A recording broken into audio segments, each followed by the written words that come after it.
এই চ্যানেলে তোমাদের সবাইকে স্বাগতম জানাই। এই চ্যানেলে যারা নতুন আছে তারা চ্যানেলটিকে অবশ্যই সাবস্ক্রাইব করবে। ভিডিওটি ভালো লাগলে অবশ্যই লাইক করবে, শেয়ার করবে।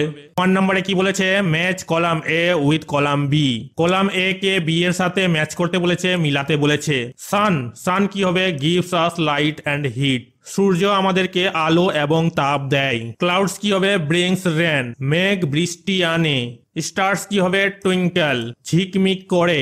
মুন কি হবে? Shines at night and changes it's shape. চাঁদ রাতে চকচক করে এবং তার আকৃতি পরিবর্তন করে। নিচের দিকে 2 নম্বরে কি বলেছে? Fill in the blanks with suitable words. উপযুক্ত শব্দ বসিয়ে ব্ল্যাঙ্কগুলোকে পূরণ করতে বলেছে, করে দিয়েছি, দেখে নাও।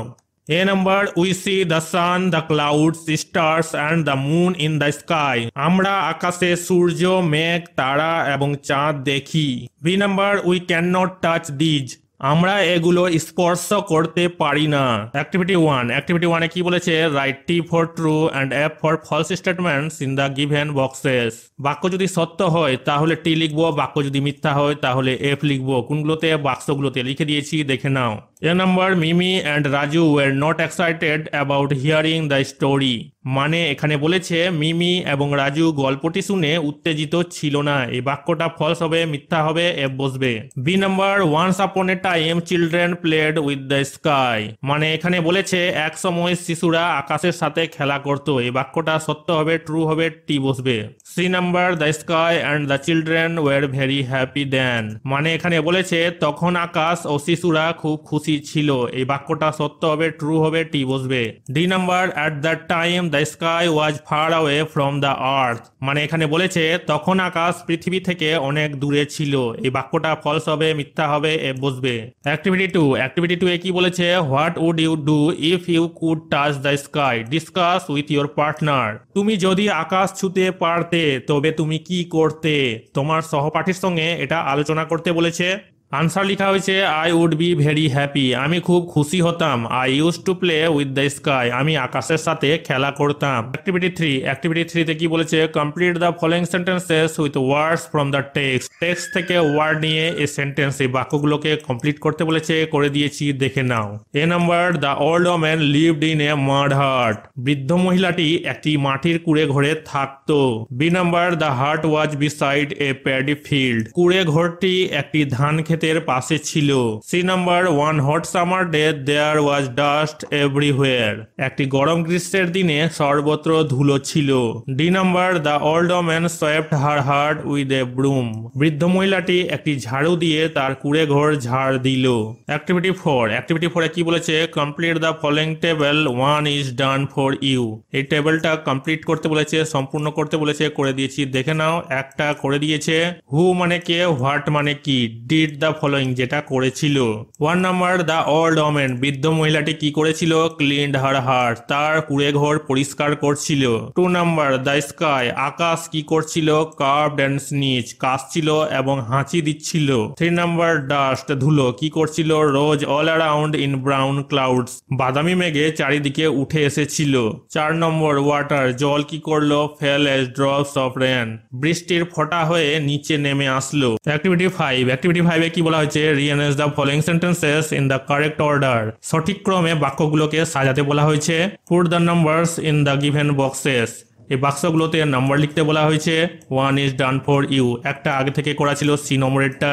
1 নম্বর যেটা বাক্য হবে, the old woman order the sky to stop raining. বৃদ্ধ মহিলাটি আকাশকে নির্দেশ দিল বৃষ্টি থামাতে। 2 নম্বরের বাক্য যেটা হবে, the sky could not stop raining. আকাশ বৃষ্টি থামালো না। 3 নম্বর বাক্য যেটা হবে, the old woman kept on sweeping. বৃদ্ধ মহিলাটি ঝাড় দিতে থাকলো। 4 নম্বরের বাক্য যেটা হবে, the sky could take it no more. আকাশ আর এটা সহ্য করতে পারলো না। 5 নম্বরের বাক্য যেটা হবে, the sky flew out of reach of the old woman's broom. আকাশ বৃদ্ধ মহিলাটির ঝাড়ুর নাগালের বাইরে উড়ে গেল। অ্যাক্টিভিটি 6, অ্যাক্টিভিটি 6 এ কি বলা হয়েছে? Answer the following questions. এই প্রশ্নগুলোর উত্তর দিতে বলা হয়েছে। A number, why was the old woman angry at the sky. বৃদ্ধ মহিলাটি কেন আকাশের উপর রেগে গিয়েছিল? আনসার কি হবে? The old woman ordered the rain to stop but did not listen. উত্তর হবে বৃদ্ধ মহিলাটি বৃষ্টিকে থামানোর নির্দেশ দিয়েছিল কিন্তু তার কথা শুনেনি। So the old woman was angry at the sky. তাই বৃদ্ধ মহিলাটি আকাশের উপর রেগে গিয়েছিল। B number, what did the sky do to avoid the dust? ধুলোকে এড়ানোর জন্য আকাশ কি করেছিল? আনসার কি হবে? At last the sky flew up. উত্তর হবে অবশেষে আকাশ উড়ে গিয়েছিল। He flew out of reach of the old woman's broom. সে উড়ে বৃদ্ধ মহিলাটির ঝাড়ুর নাগালের বাইরে চলে গিয়েছিল। C number, why did the woman keep on sweeping? বৃদ্ধ মহিলাটি কেন ঝাড় দিচ্ছিল? আনসার কি হবে? Because the woman wanted to keep her hut clean. উত্তর হবে কারণ বৃদ্ধ মহিলাটি চেয়েছিল তার কুঁড়ে ঘরকে পরিষ্কার রাখতে। D number, is the sky your friend? Give reasons for your answer. আকাশ কি তোমার বন্ধু? তোমার উত্তরের সাপেক্ষে যুক্তি দাও। আনসার কি হবে? Yes, I can see stars and moon at night. উত্তর হবে হ্যাঁ, আমি রাতের তারা এবং চাঁদ দেখতে পাই। I can see sun, clouds, rainbow, flying birds. আমি সূর্য, মেঘ, রংধনু, উড়ন্ত পাখি দেখতে পাই।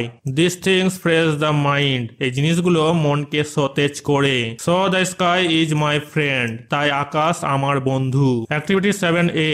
Activity 7A কি বলা হয়েছে? Circle the words which are the names of persons, places or things.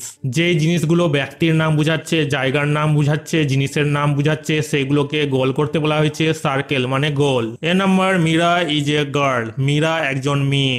B number, my uncle lives in Kolkata. আমার কাকু কলকাতায় থাকে। C number, the Statesman is a famous news paper. Statesman একটা বিখ্যাত নিউজ পেপার মানে খবরের কাগজ। D number, Piku went to Agra two C the Taj Mahal. Piku Taj Mahal দেখতে গিয়েছিল আগ্রায়। Activity 7B. Activity 7B কি বলা হয়েছে? Underline the proper nouns in the following passage. এই প্যাসেজটাতে প্রপার নাউনকে আন্ডারলাইন করতে বলা হয়েছে, করে দিয়েছি, দেখে নাও। প্রপার নাউন্স বলতে কাকে বোঝায়? স্পেশাল নেম, জায়গার নাম, পাহাড় পর্বত নদী নালার নাম। There lived a young boy in a village. এক সময় একটা তরুণ ছেলে গ্রামে থাকতো। His name was Rajib. তার নাম ছিল Rajib. He studied in class 6। সে ষষ্ঠ শ্রেণীতে পড়তো। His sister Bihu study in class 4। তার বোন বিহু চতুর্থ শ্রেণীতে পড়তো। One day they went to visit the zoo in Kolkata. একদিন তারা কলকাতায় চিড়িয়াখানা দেখতে গেল। They also visited the Victoria Memorial. এমনকি তারা ভিক্টোরিয়া মেমোরিয়ালও দেখতে গেল। They enjoyed the day very much. সেই দিনটাতে তারা খুব আনন্দ করেছিল। Activity 7C. Activity 7C কি বলা হয়েছে? Underline the neutral gender in the following sentences. এই বাক্যগুলোতে নিউট্রাল জেন্ডার আন্ডারলাইন করতে বলা হয়েছে, করে দিয়েছি, দেখে নাও। নিউট্রাল জেন্ডার কাকে বলা হয়? যেসব ওয়ার্ড ছেলে মেয়ে কোনোটাই বুঝায় না। A number, the old woman swept with her broom. বৃদ্ধ মহিলাটি ঝাড়ু দিয়ে ঝাড় দিয়েছিল। B number, the calendar is on the wall. ক্যালেন্ডারটা দেওয়ালে আছে। C number, the teacher is writing on the blackboard. শিক্ষক ব্ল্যাকবোর্ডে লিখছে। D number, the lion lives in the forest. সিংহ বনে থাকে। Activity 7D. অ্যাক্টিভিটি 7D কি বলা হয়েছে? Underline the common gender in the following sentences. এই বাক্যগুলোতে কমন জেন্ডার মানে সাধারণ নাম আন্ডারলাইন করতে বলা হয়েছে, করে দিয়েছি, দেখে নাও। কমন জেন্ডার কাকে বলে? সাধারণ নামকে বলা হচ্ছে কমন জেন্ডার, যেগুলো সাধারণ নাম বুঝাচ্ছে। A number, the servant sweeping the floor. চাকর ঘরের মেঝে ঝাড় দিচ্ছে। B number, the students are going out for a picnic. ছাত্রছাত্রীরা পিকনিকের জন্য বাইরে যাচ্ছে।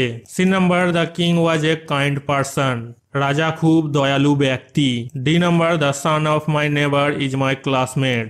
আমার প্রতিবেশীর ছেলে আমার সহপাঠী। Activity 8A. অ্যাক্টিভিটি 8A কি বলা হয়েছে? Fill in the blanks with words from the help box. এই হেল্প বক্স থেকে ওয়ার্ড নিয়ে এই ব্ল্যাঙ্কগুলোকে পূরণ করতে বলা হয়েছে, করে দিয়েছি, দেখে নাও। One is done for you. একটা আগে থেকেই করা ছিল।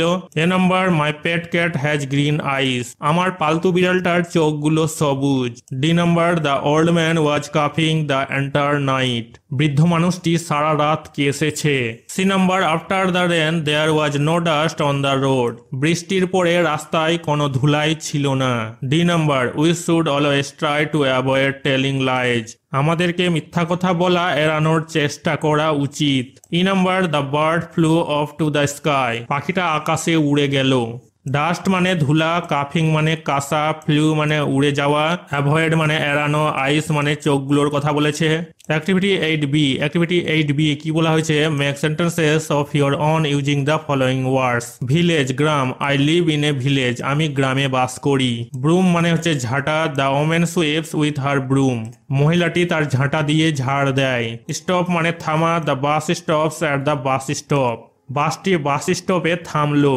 প্লে মানে হচ্ছে খেলা করা, I play with my ball, আমি আমার বল নিয়ে খেলা করি। অ্যাক্টিভিটি 9A, অ্যাক্টিভিটি 9A কি বলা হয়েছে, write four sentences on how the community workers keep your school area clean, use the following hints. Community workers মানে সম্প্রদায়ের কর্মীরা তোমার স্কুলকে কিভাবে পরিষ্কার রাখে সেটা নিয়ে 4টা সেন্টেন্স লিখতে বলা হয়েছে, রাইট ফর সেন্টেন্সেস।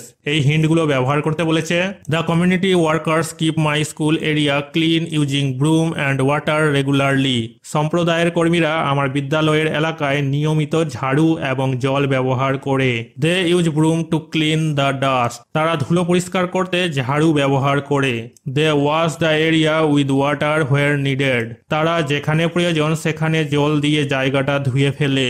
দে রিমুভ গার্বেজেস, তারা আবর্জনা অপসারণ করে মানে সরিয়ে ফেলে। অ্যাক্টিভিটি 9B, অ্যাক্টিভিটি 9B এ কি বলা হয়েছে, write four sentences on how one should take care of old people, বৃদ্ধ মানুষকে কিভাবে একজন যত্ন করবে সেটা নিয়ে 4টা বাক্য লিখতে বলেছে।